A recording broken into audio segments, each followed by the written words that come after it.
I'm not really doing all that well. I mean, the diabetes and, the battering from all the COVID stuff and, having been abused and having to put up with the mindset of the police community. We're obviously working with the people who tortured me to make money from it, and a very weird criminal elliptic mentality brought to bear on me by the people who tortured me. And in the midst of this, I fell in love with Greta, who does fine work and understands my contribution to the language barrier that exists between America's heart and the rest of the world. Which isn't to say that the rest of the world revolves around America. It doesn't. But when it comes to thinking about being inclusive of the concerns of the rest of the world, America is one of the places that's contributing industrially to the pollution that's leading to dramatic and catastrophic climate change. Where I disagree with Greta is that I know that part of it is deliberate. It's called malice towards the people who suffer the most. And there are established ways of going about trying to help them, and there are innovative ways of going about trying to help them. But I'm dealing with an innovative way of victimizing me. And I can't buy into the logic of having criminals monitoring my every economic activity and telling me that anything that I earn through my artistic license, through my inheritance, through my goodwill as a gentleman, developing trading relations with people, should be thrown into a community pot created by the people who tortured me, and have no shame or any remorse at all about it. I'm grateful that I don't have to come to someone I love and say I was tortured. But I have to be able to say it to somebody. So I'm torn between gratitude and necessity when I mention how horrible it has been. But there's also a difficult problem of putting it into context. A lot of people are going to say, buddy, your concerns don't concern me. The people who think they can make money twisting what happened are obviously going to say, buddy, spill the beans so that we can get on with the show. So in the timeline, you have problems like certain things happened when they knew I had a neuroplasm and knew that I didn't know it was there. They were able to detonate it with a personality change that they needed to control perceptions that their genocide porno was some kind of psychiatric operation by the JDL. And then it turns out that they were stealing museum books. And among the things that they stole was a Warhol script that had been planted on me as a child. So it's very, very complicated in that respect. And, I got born to a starring role that I didn't know anything about. And Greta was just put in the same position. It's strange, I'm very fascinated by the charm of a girl who has brought poetry to my heart and pen. For the first time in my life, I've fallen in love with somebody who I can write poetry about, and I have always wondered, when is it going to happen? Will it ever happen? I've been in love, but I've never been able to express it as poetry, so it's a great change. And since poetry is my primary vocation, people have said, oh, your paintings are masterpieces or something, I don't know whether somebody's going to say they like my painting or whether they don't like my painting, but Likewise, the first time I've ever been able to see masterpiece was when I painted Greta. Fortunately for me, there are no people hateful enough to come and try to take it from me by force.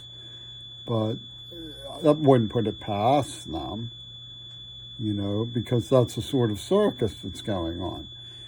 And when I say that people are insensitive to me, I don't mean to say that that should therefore bless insensitivity towards the poor people who are in places like Uganda who are facing famine. Now, I've never felt that way. The idea that George Bush went into Somalia was a joke in some ways. I mean, they had a girl named Sedalia show up in my crib, and because they're sort of mongering the idea that overpopulation has to be dealt with, they didn't really develop the issue of ecology in tandem with civilization in a way that looked for balance and harmony in education. They were too busy making money off of war. So I don't buy it, but it was like a joke, Now, if I was going into Somalia, I would probably send, admirable young black members of Mercy Force equipped with things that would bring joy to the children in Somalia and helpful to the wives in Somalia. I wouldn't go in with gunboats and say, it's a silliness. But the point is that it was a sort of a cartoon relief for people like Trumpy Toon to pull this, let's see you do better thing. And go in with Clegg light shining. Here's Somalia. And here's the clerk, the white. He's going to come and he's going to bring in his gifts of whiteness and bestow upon us and so forth. And that's the false promotion of Penis Gabriel and George Bush. Well, they were pulling genocide pornography. So that's the mentality of what really happened, I've investigated it and I put it all in my blog. And you're damn right it's worth millions of dollars. I should be a Pulitzer Prize winning journalist for exposing the fact that John Lennon faked his death and tricked us with the help of the Warren Commission machine.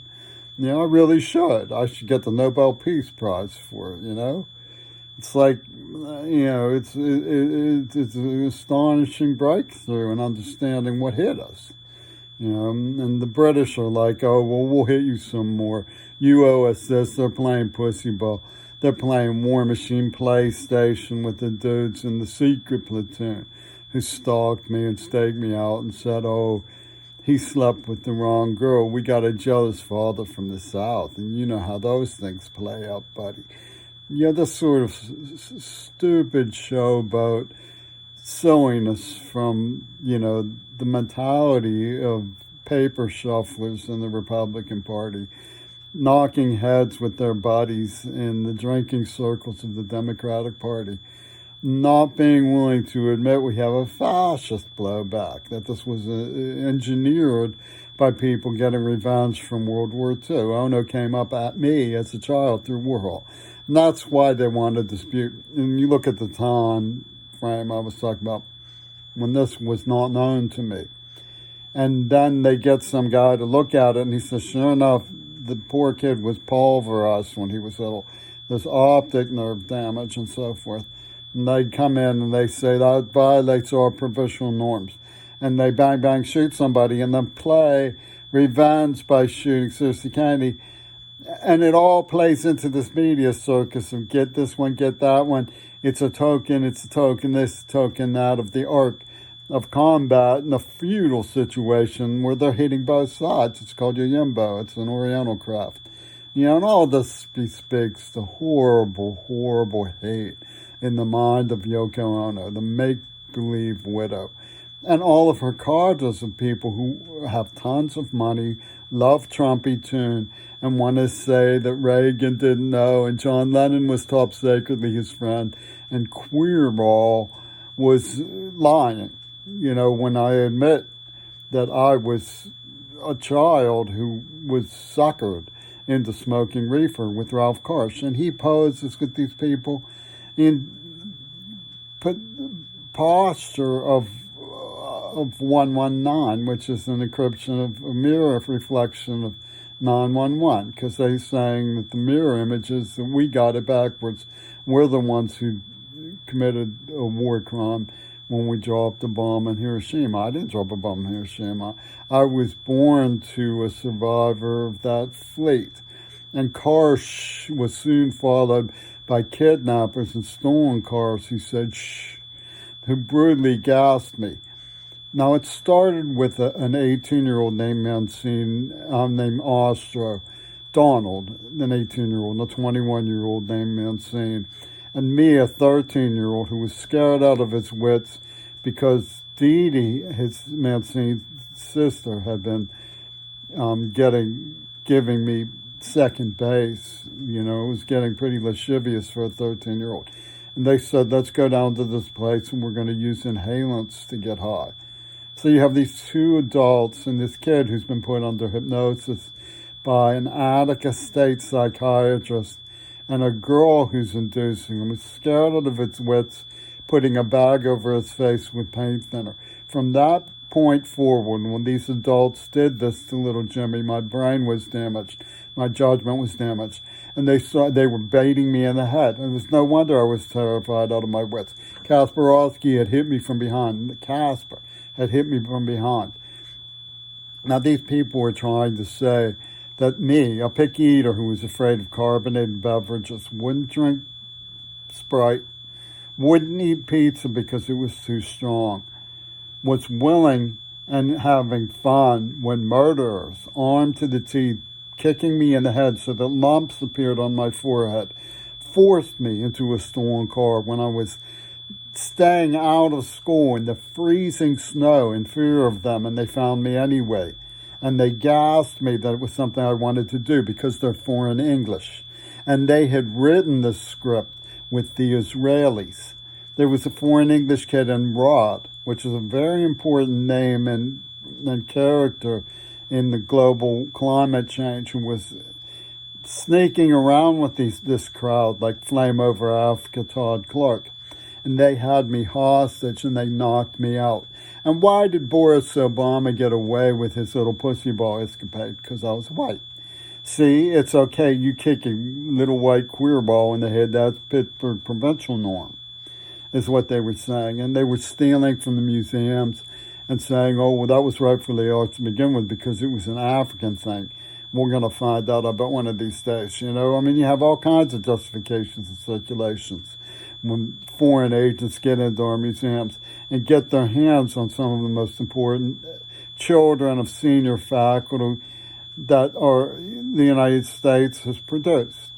They get their hands on them in secret and they beat the living out of them and they use them for horrible genocide pornography. And they had like an eye appear in the door of the clubhouse, just like you see on the cover of a book about Holocaust films. See, they were making Holocaust survivor films. These things came from Israel. So these were genocidalists. I'm not trying to start World War III. Don't give me this ape shit stuff. I'm trying to stop them from striking again. I'm trying to get my sweet friend Greta, who I love, out of the mess that has been forced on our generation without committing myself to enriching the gobblers in the Green Party who pulled all this stuff to begin with. Yes, I'm saying it was an attack.